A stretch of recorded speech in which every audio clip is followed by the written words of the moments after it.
Ticket. Hello hello, ticket ticket. ഏത് വകുപ്പില്?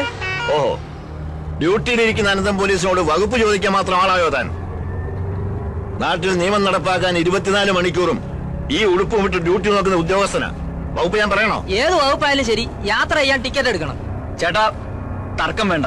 ഈ ticket ഞാൻ എടുത്തോളാം. വേണ്ട, അനന്തം പോലീസിന് ആളുടെ ഔദാര്യം ആവശ്യമില്ല. ഒരു നിയമപാലകന്റെ അവകാശമായത്. ഞാൻ ഇതിൽ തന്നെ യാത്ര ചെയ്യും. Veterinary doctor? അതെ. എവിടുന്ന്? നാട്ടിൽ നിന്ന് വരിക. സ്റ്റേഷനിൽ ഇറങ്ങിയപ്പോഴാ ഓട്ടോ സ്ട്രൈക്ക് ആണെന്ന് അറിഞ്ഞത്. ഇതല്ലേ വർഗം. ഒരു ഇന്റലിജൻസ് മെസ്സേജ് ഉണ്ട്. ഏതു നിമിഷവും അവർ ഈ നാട്ടിലെത്തും. എനിക്ക് ബസ് സ്റ്റാൻഡ് ഒന്ന് സെർച്ച് ചെയ്യണം. അങ്ങോട്ട് പോവാ. Message message. Hello hello, Anantham police speaking. എല്ലാ ബസ്സും അരിച്ചു പറക്കണം. പെർമിഷൻ ഇല്ലാതെ ഒരു ബസ്സും സ്റ്റാൻഡിൽ കയറാൻ അനുവദിക്കരുത്. Over over over.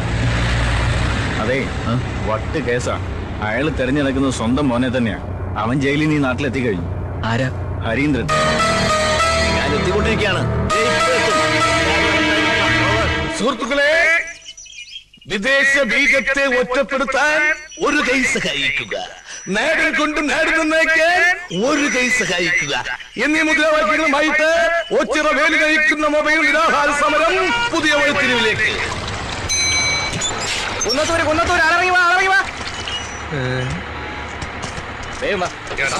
നീ വീണ്ടും വന്നല്ലേ?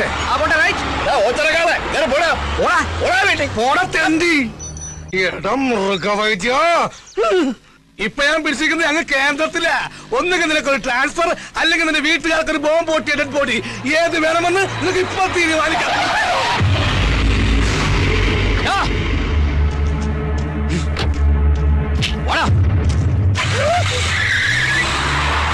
ദൈവം തീരുമാനിച്ച് വീട്ടുകാർക്ക് ബോംബ് പൊട്ടിയ ഡെഡ് ബോഡി പൊട്ടി. ബോംബ് പൊട്ടി. ഹരീന്ദ്രന്റെ കൈ കൊണ്ടവന്റെ കഥ തീർന്ന്.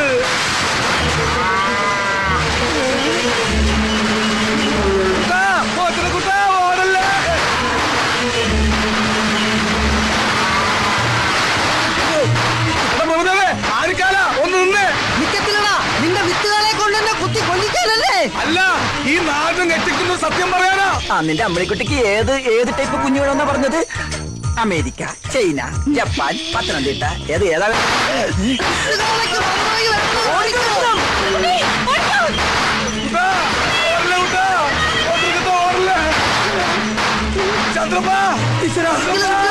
എന്നെ കൂടെ കൊണ്ടുപോ. നീ ഓടി വന്ന് വിട്ടോ.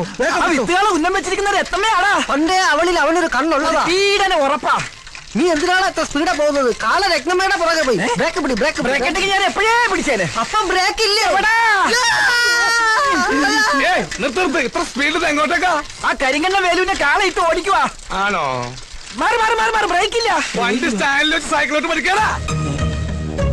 അയ്യേ, സ്റ്റാൻഡിൽ ഇറക്കിയില്ലേ?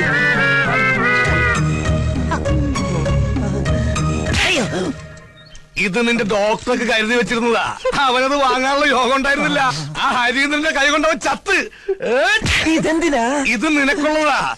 എനിക്കിട്ട് പാര വെച്ചിട്ട് ആ മൃഗവൈദ്യന്റെ കൂടെ ചേർന്നതിന് ഇനി വൈദ്യനില്ലാത്ത ആശുപത്രിയില്ലേ തവിട്ട് ഡോക്ടർ ഞാൻ. ഓ, ഇവന് കിട്ടിയിട്ടില്ലേ? മതിയാ?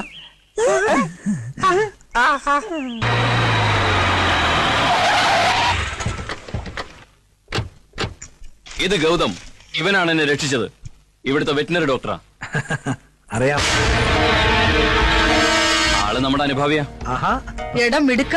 അതെന്താ താൻ അന്നേ പറയാതിരുന്നത്? ബ്രഹ്മാവിന്റെ ആയുസ ഹരീന്ദ്രന്. അതുകൊണ്ടല്ലേ അന്യനാടായിട്ടും ശത്രുക്കളിൽ നിന്ന് രക്ഷ നേടാൻ നമ്മുടെ ഒരാള് തന്നെ തുണയായിട്ട് അവിടെ എത്തിയത്. ഞാൻ എന്ത് സഹായമാ ഇതിന് പ്രതിഫലമായിട്ട് നിനക്ക് ചെയ്യേണ്ടത്? ഇവിടുന്ന് ട്രിവാൻഡ്രത്തേക്ക് ഒരു ട്രാൻസ്ഫർ പറഞ്ഞോളൂ. ചെറിയ പ്ലീസ്.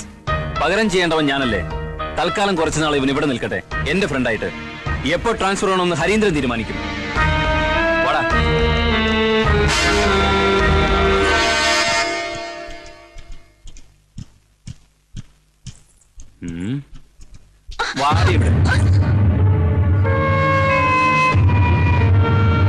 ലുക്ക്, ഇതെന്റെ ഭൂമിക.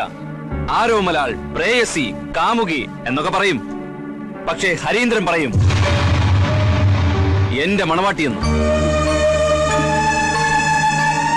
കം, ഇത് ഡോക്ടർ ഗൗതം, എനിക്ക് റീബർത്ത് തന്നവൻ. ഒരുപക്ഷെ നിന്റെ പ്രാർത്ഥന കൊണ്ടാവാം. ചിലപ്പോ താൻ കരുതും എന്നെപ്പോലൊരു മുരടനെ ഈ സുന്ദരി പെണ്ണ എങ്ങനെ ഇഷ്ടപ്പെട്ടു. അതാണ് ഹരീന്ദ്രൻ, അതാണ് എന്റെ ഭൂമിക. ഞങ്ങളുടെ രണ്ടുപേരുടെയും മനസ്സിന്റെ നിറം ചുവപ്പാണ്, രക്തചുവപ്പ്.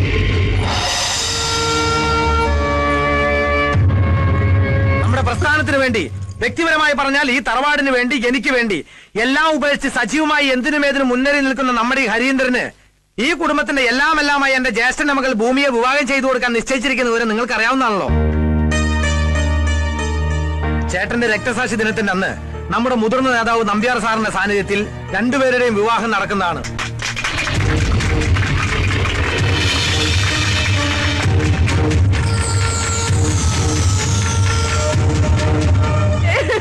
ഇനി ഞാൻ എങ്ങനെ ആൾക്കാരുടെ മുഖത്ത് നോക്കും? എന്താ സംഭവിച്ചത്? ഇനി എന്താ സംഭവിക്കാനുള്ളത്? എന്റെ മാനം കളഞ്ഞില്ലേ നിങ്ങളുടെ കാള? കാളയുടെ ഒരു യോഗ, കാളയോഗം. അവൻ ഉപദ്രവിച്ചു. ഇനി ഞാൻ എന്തിനു ജീവിക്കണം? ഇത്രയും കാലം കാത്തു സൂക്ഷിച്ച മാനം ഒരു നിമിഷം കൊണ്ട് പോയില്ലേ? അത് പിന്നെയും പോയാ? കണ്ടില്ലേ നാശം? ഇപ്പോഴും അവിടെ നിന്ന് ശൃംഖരിക്കുക. അമ്പട കള്ള, കാര്യം ഒപ്പിച്ചല്ലേ? ഭാഗ്യവാൻ. അടുത്ത ജന്മമെങ്കിലും നീയായിട്ട് പിറന്നാ മതിയായിരുന്നു.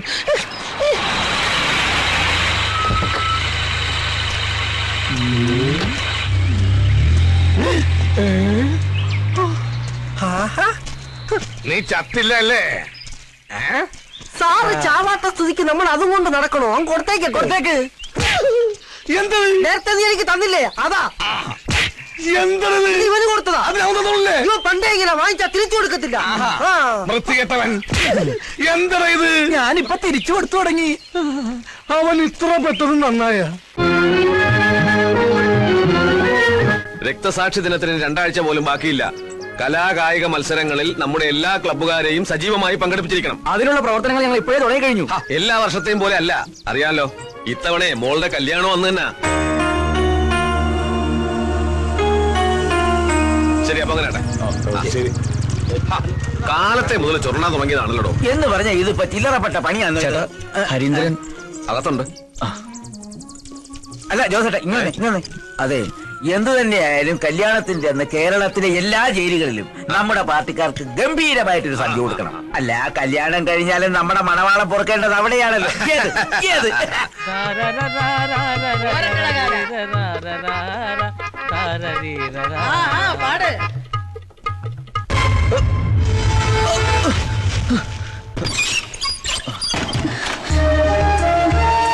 എല്ലാം അറിഞ്ഞല്ലോ.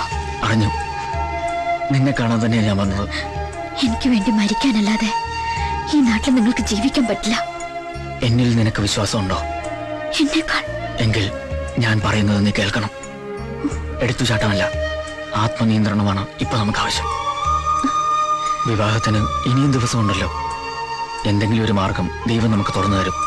അതുവരെ നമ്മൾ തമ്മിൽ ഒരടുപ്പവും പാടില്ല. അറിയാലോ, മഷിയിട്ട് നോക്കുന്ന പരിവാരങ്ങളാ ചുറ്റും. വാക്കുകൊണ്ടല്ല, വാളുകൊണ്ടേ അവർക്ക് സംസാരിക്കാൻ അറിയും. അതുകൊണ്ട് ഒരു സംശയത്തിനും നമ്മൾ ഇടവരുത്തരുത്. നോക്ക്, ഒന്നും സംഭവിക്കാത്ത മട്ടിൽ വളരെ സന്തോഷത്തോടെ വേണം ഇനി നിന്നെ കാണാൻ. അയ്യോ അച്ഛമ്മ,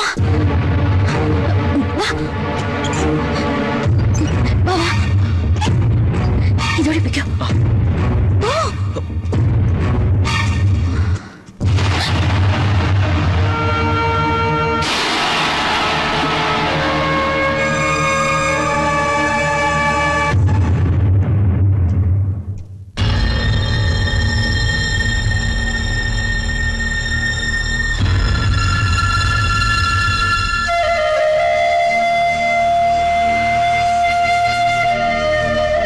മരണം പോലെ ഇവിടെ ഒരു ആഘോഷമാ.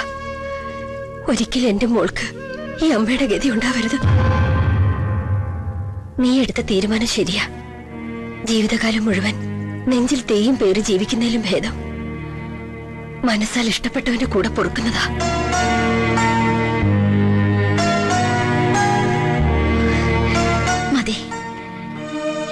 എന്റെ അമ്മയെങ്കിലും ഉണ്ടല്ലോ എന്നെ അറിയാനും അനുഗ്രഹിക്കാനും.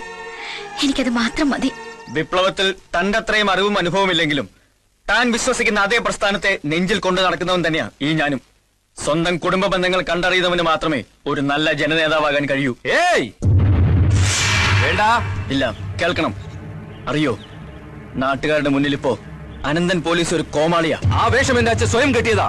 എനിക്ക് തിരിച്ചറിവുണ്ടായപ്പോ ഞാൻ തിരഞ്ഞെടുത്ത വഴി നടക്കാൻ എന്നെ അനുവദിച്ചില്ല. അതിന്റെ ആഫ്റ്റർ എഫക്റ്റാ എന്റെ അമ്മയുടെ മരണം പോലും.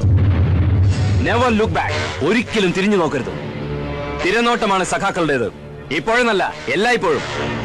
കമ്മിറ്റ്മെന്റ്സിനും സെന്റിമെന്റ്സിനും അവിടെ സ്ഥാനമില്ല.